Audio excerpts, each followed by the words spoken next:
Joining us on the line is Senator Ted Cruz. Senator Cruz, of course, Senator for the state of Texas and a host of Verdict, available anywhere you get podcasts. Senator Cruz, great to talk to you, sir. Ben, great to be with you. So what is the latest in terms of the congressional negotiations around the next tranche of funding for the Paycheck Protection Program? Well, it appears we finally got a deal, and I'm hopeful that by the end of the day, the Senate will have passed out additional funding for the Paycheck Protection Program. Republicans tried to do this over a week ago. The program gave guaranteed low-income loans to small businesses to keep small businesses alive, to keep their employees on salary, to keep them getting paychecks. And it ran out of cash last week, and sadly, the Democrats have blocked funding for this program for over a week, and really just playing partisan politics with it. I think they have finally given in, so hopefully it will be replenished today or tomorrow. Now, Senator Cruz, how long do you think this can go on in terms of just Congress continuing to fund business without people getting back to work? Obviously, we're seeing across the country a lot of roiling conversation about how people should go back to work, what level of necessity in terms of tests is really required in order for people to get back to work. Where do you stand on how fast people should get back to work, and how should we go about doing that? We have got to get back to work. And there's a balance here. There are two national crises going on simultaneously. There's the public health crisis of the coronavirus pandemic, and that is serious, and over 170,000 people have died worldwide. But there's also the economic crisis, and that is devastating, and it has cost over 22 million people their jobs. It is destroying small businesses. It is destroying people's livelihoods. And that likewise is going to cost lives. If we continue producing poverty and destroying everything people have worked for, that's going to increase mental illness and depression. It's going to increase suicide rates and substance abuse and alcohol abuse. That's going to cost real lives. So we got to balance them both. Our objective should be to save as many lives as possible, to protect people and protect their lives. That means that we should continue working to slow the spread of the virus, but we need to get people back to work. And that's got to vary geography by geography, region by region. So, for example, Ben, as you know, New York City has been horribly, horribly hit by this. It's breathtaking how bad it is. Nobody would argue New Yorkers should go back to work tomorrow. But there are a lot of places in the country that thankfully have not endured anywhere near those levels. And we ought to allow young, healthy people to get back to work while at the same time protecting the vulnerable, protecting the really elderly, those with serious health conditions, those who have been most vulnerable to this virus. We can protect them and let everyone else get back to work while practicing sound social distancing to slow the spread of the virus. So, Senator Cruz, we've been watching as this has become a seriously partisan issue. A lot of people suggesting that if people are urging to go back to work, then that is because they don't care enough about human life. What do you make of those criticisms? It seems like an enormous number of bad faith criticisms happening out there. Well, unfortunately, the media and many partisan Democrats are just consumed by hatred for Donald Trump. So everything is defined with respect to Trump, and Trump bad is the only thing they can convey. Look, we're in the middle of a crisis. Let's come together.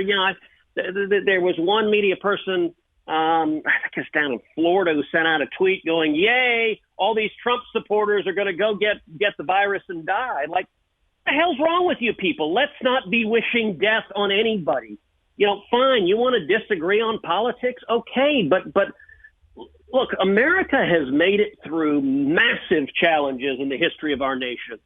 2 world wars, the Great Depression, 9/11, but we make it through by coming together, and this sort of deranged Trump hatred is not helpful. And the idea that if you're going back to work, you want people to die, well, that's just dumb. We want to protect lives, and we want to protect lives from the disease, but we also want to protect lives from poverty and misery and suffering. And that's what anyone trying to solve this situation would want to do. So, Senator Cruz, there's been a lot of talk about what China should have to pay in order to redress the fact that this whole thing happened because China decided to lie for weeks about human-to-human transmission, lied to the WHO, allow millions of citizens to leave the Wuhan province and then travel abroad, spreading this thing and seeding it all over planet earth. What do you think is the proper measure that should be taken by the federal government on this? There's been talk by some that we should somehow cancel China's debt. I don't know that that's possible. What do you think are the options on the table? I think China bears enormous responsibility, enormous culpability for this devastation on multiple fronts. Number one, we know that there were 2 laboratories in Wuhan within miles of where the outbreak began that were controlled by the Chinese Communist government and that were studying bat coronaviruses. The Chinese government refuses to answer the question whether they were studying this exact virus, whether it was an accidental escape that triggered this global pandemic, number one. Number two, we know for a fact that the Chinese government actively suppressed, covered up, and hid evidence of this outbreak. When heroic physician whistleblowers tried to draw attention to it, the Chinese government came down on them. It punished them. It reprimanded them. It silenced them. And weeks went by where any responsible government with an outbreak like this would have gone in with public health professionals, would have quarantined those affected, and there is a real possibility we could have contained this as a regional outbreak.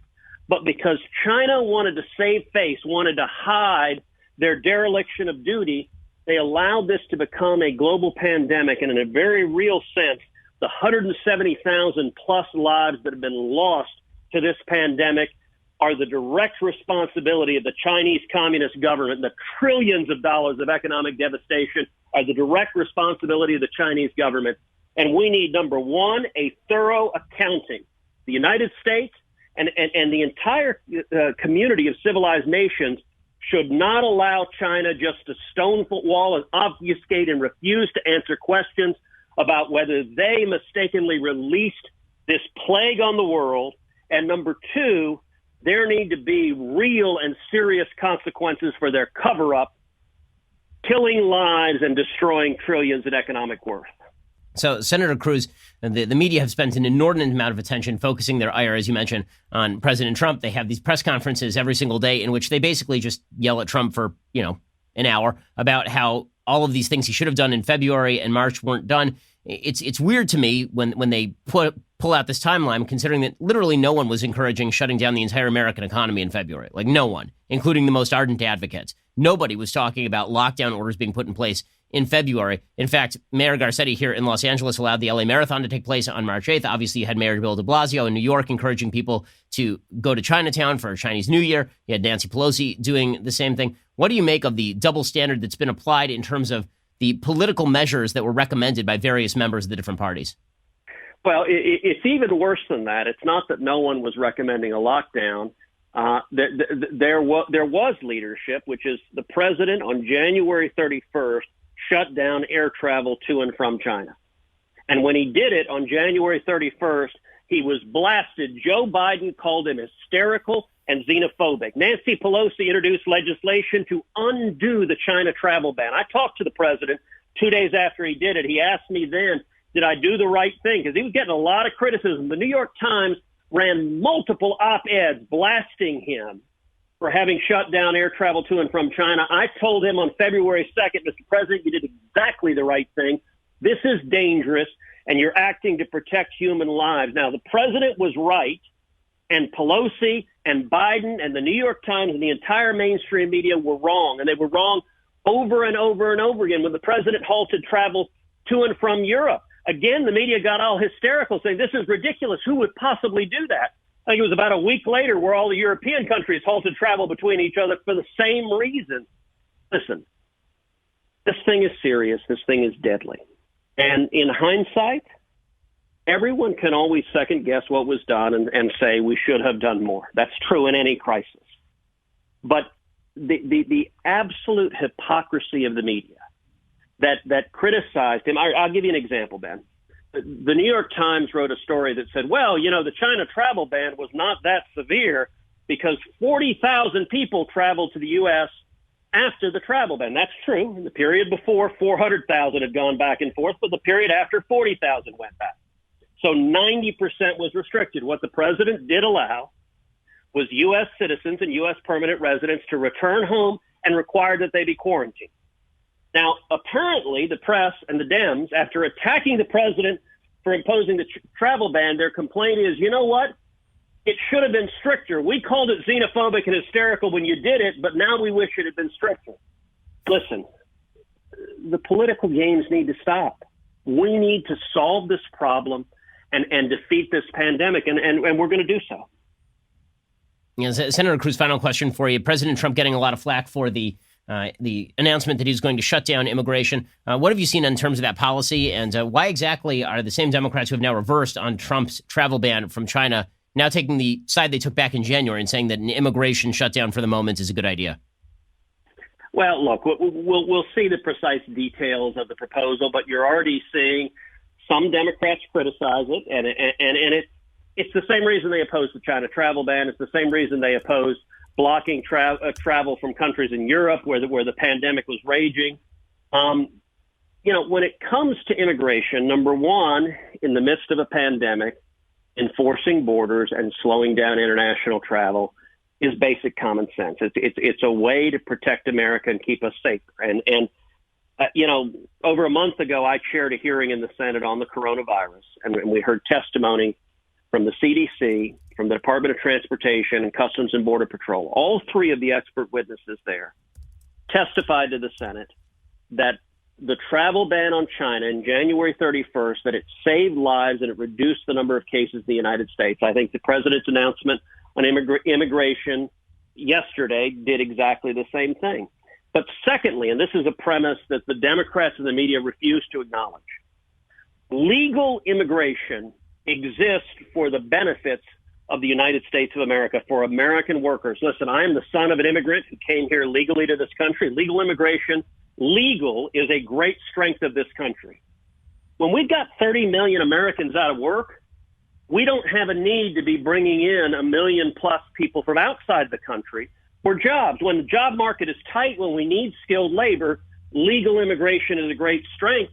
And the Democrats and the media refuse to acknowledge that look, we need to put American workers first. That is a concept that today's Democratic Party, that is the party of coastal elites and the rich, rather than working men and women, they don't acknowledge that the blue-collar workers that are being put out in the street, that are having trouble making rent, that it makes perfect sense to say, hey, let's pause new workers coming into this economy until we can get Americans back in the workplace.